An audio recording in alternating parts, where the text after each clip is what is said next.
ये जो बदलती दुनिया है ना, इसका एक और एतबार से भी जायजा लेंगे। इससे बड़ा फसाद आ रहा है। अमेरिका के खत्म होने से ये ना समझें कि फसाद खत्म हो जाएगा, उससे बड़ा फसाद आने का खतरा है। वो फसादी ताकतें जो अमेरिका के पीछे छुपी बैठी हैं, अमेरिका असल फसादी ताकत नहीं है, उसके पीछे छुपे हुए असल फसादी हैं, जिन्होंने पूरी दुनिया के माश को अपने मुट्ठी में रखा हुआ है। ये तो आगे उन्होंने यूं समझिए कि अपने मोरे बैठाए होते हैं ताकि लोग इनको गालियां देते रहे। वो जैसे इकबाल ने कहा ना कि इस खेल में ताइयों ने मराते जरूरी, शातिर की अनायत से तू फर्जी में प्यादा, बेचारा प्यादा तो है मोरा नाचीज, फर्जी से भी है पोशीदा शातिर का इरादा। तो ट्रम्प के भी नहीं पता होता कि पीछे असल पॉलिसियां क्या चल रही। वो अगर उस हिसाब से बाहर निकले तो कनेडी की तरह कत्ल हो जाएगा, वो उस हिसाब से बाहर निकले तो कोई केस खुल जाएगा। फाइलें तो सबकी होती हैं, उस खेल के अंदर रहना होता है, उससे दाएं बाएं नहीं हो सकता। तो असल खिलाड़ी तो सामने ही नहीं होता। वो जो असल खिलाड़ी हैं जो कभी सल्तनत बरतानिया के पीछे थे, फिर वही जो है ना अमेरिका के पीछे जाके खड़े हो गए। अब वो दुनिया में एक नया निजाम लेके आना चाहते हैं कि जिसमें कोई जमहूरी हुकूक ना हो, जो सिर्फ सरमायादार की दुनिया हो, और उस सरमायादार की दुनिया में इंसान रोबोट की तरह काम करने वाले हों, बस उनकी बुनियादी जरूरतें पूरी कर दें, जिंदा रहें, कल आके फैक्ट्री में फिर काम कर सकें।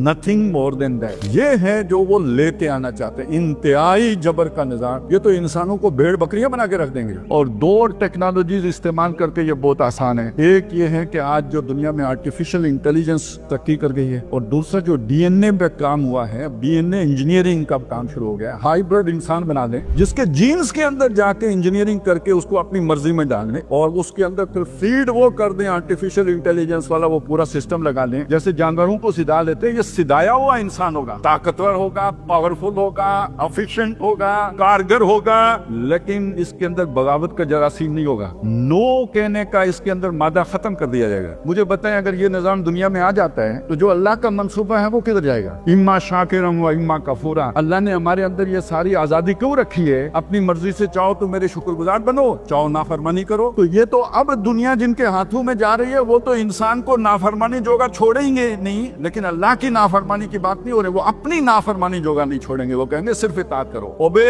एंड ओबे एंड ओबे, और work and work and work. तो अब आप सोचें, अमेरिका तो गया, अमेरिका जवाल की तरह लुढ़कना शुरू, इसराइल गया, ये सेटअप खत्म, लेकिन जो सेटअप आ रहा है वो इससे भी बुरा है, ये बता रहा हूं। लेकिन ये समझने की बात है कि कुरान ये कहता है कि जुल्म इस हद तक बर्दाश्त नहीं करता अल्लाह ताला, इस हद तक फसाद अल्लाह बर्दाश्त नहीं करता है।